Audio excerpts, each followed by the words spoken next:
Hello, everyone. This is Jim Okerzinski with your week 3, chapter 1 lecture video. And this week I'm beginning in the course unit, looking over I'm looking at the overview and the objectives for the chapter and this week's unit. So, one item I do want to emphasize in talking about chapter 1 while we're all working on topics for the research project here is the course theme. Okay, and I have it highlighted in bold and in italics here. This semester, our course inquiry will focus on how Generation Z, that's most of you, all right, interacts with the world. So, as you go through the discussion boards this week, exercise 1.4 and 1.5, and you determine a topic, you're going to want to shape your topic to include the perspective regarding Gen Z. Okay. As I reviewed the discussion board, exercise 1.4 this morning before taping this lecture video, I noticed a handful of topics that are kind of generic in nature. Always leads me to believe that they're recycled from another course, perhaps 1101, or some course in your field of study, something like overfishing, meat and dairy, child abuse, fossil fuels, video games. All of these are topics that we as instructors have come across and are rather generic and pretty come through a course like 1102 pretty often. All right, one thing that has been gaining some steam lately is the topic of life on Mars. In fact, I had one essay on Mars in the spring.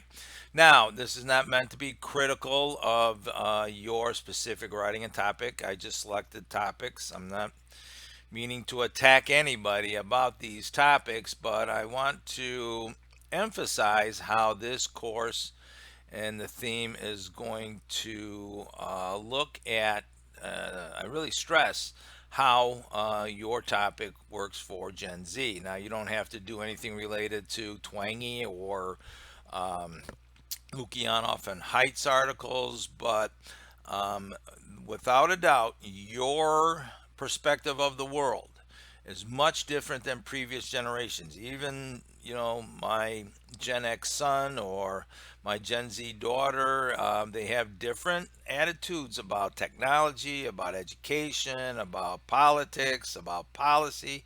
And that's why I started turning around and focusing a theme on my 1102 courses. This is designed to influence you to learn something new, find different sources, stay away from some of these topics that generally would, you're going to get a research report. You're going to generate some information, probably recycle some research, probably maybe do some more research, and you're going to tell me what I already know about meat and dairy or overfishing or fossil fuels. We all know it's like I call this it's like the cigarette, the cigarettes cause cancer. Yeah, it's pretty much proven. Fossil fuels, bad. Video games can be influencing a child's behavior. This is stuff that gets recycled over and over. So if you want to bring something new to the conversation, focus on how Gen Z looks at these particular topics. For example, you take a look at video games. A lot of older versions of this particular topic have really just consistently emphasize how bad video games are. And now, over the years of study, and we have a long life of video games, there are many people have determined that there are some benefits to video games.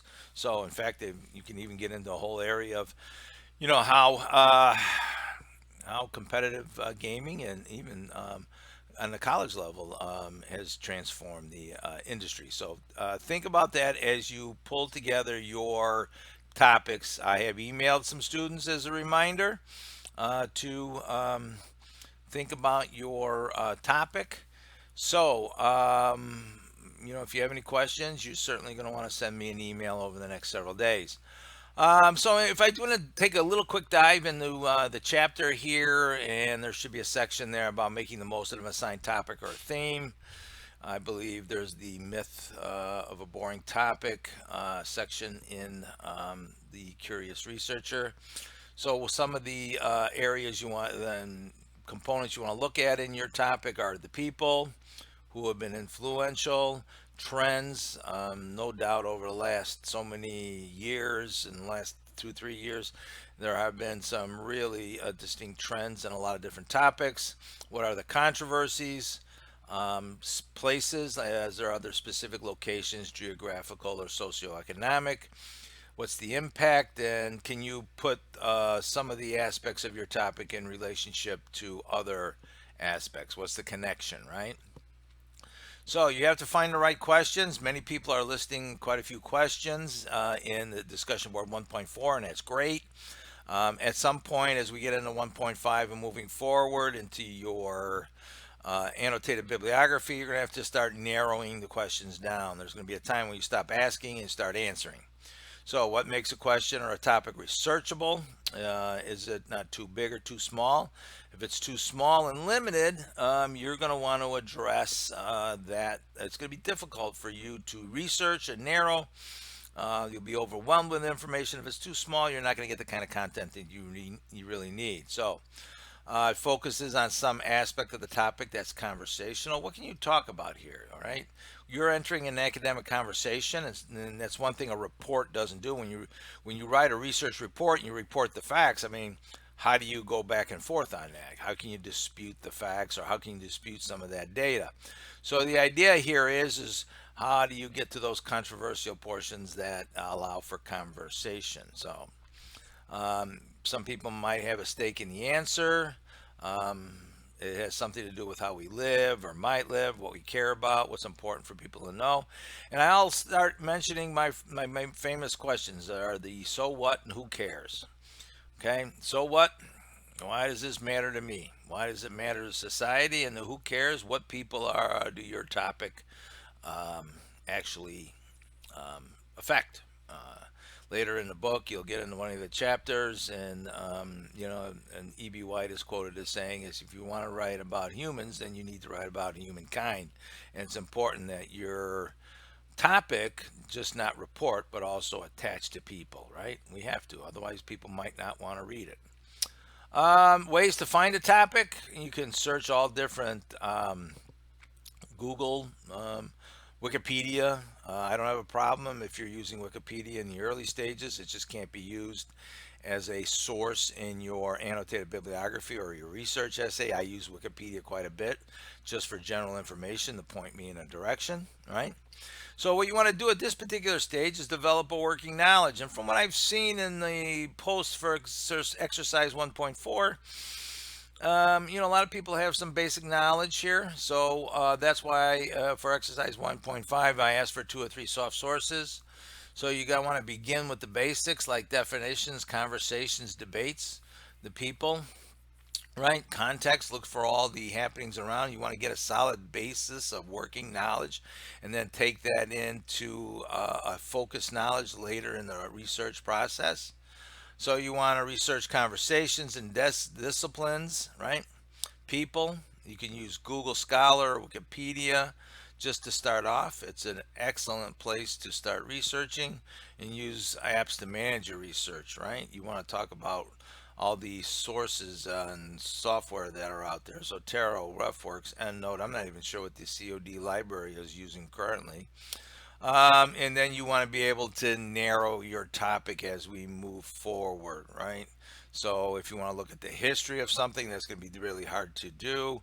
Um, Sometimes even the topic of something like Mars might be really hard to talk about in many ways because it's just multi-layered type of a topic there, right? Not only are you talking about travel, who's going to fund it, how much is it going to cost, are people going to be able to colonize? seems to have this kind of a romantic type of adventure, appealing to people to be able to get to Mars. There's been a lot of cinema about this lately, and I think it's kind of interesting how it's grasping and really kind of attaching itself to general population. All right. So you want to think about this for your topic here on chapter one, some of the items that are mentioned in the chapter. Hopefully you've worked through exercise 1.1, 1.2 on your own. 1.4s I'll be looking at and commenting on as the week moves forward. And remember, take a look at the instructions for 1.5. I'm looking for some solid content on that. So you might want to double check the instructions for the discussion board before you post there. All right. So that being said, I'm not going to drone on here much longer. If you have any questions about a topic or what I might have emailed you a quick note, please let me know. Good luck and stay safe.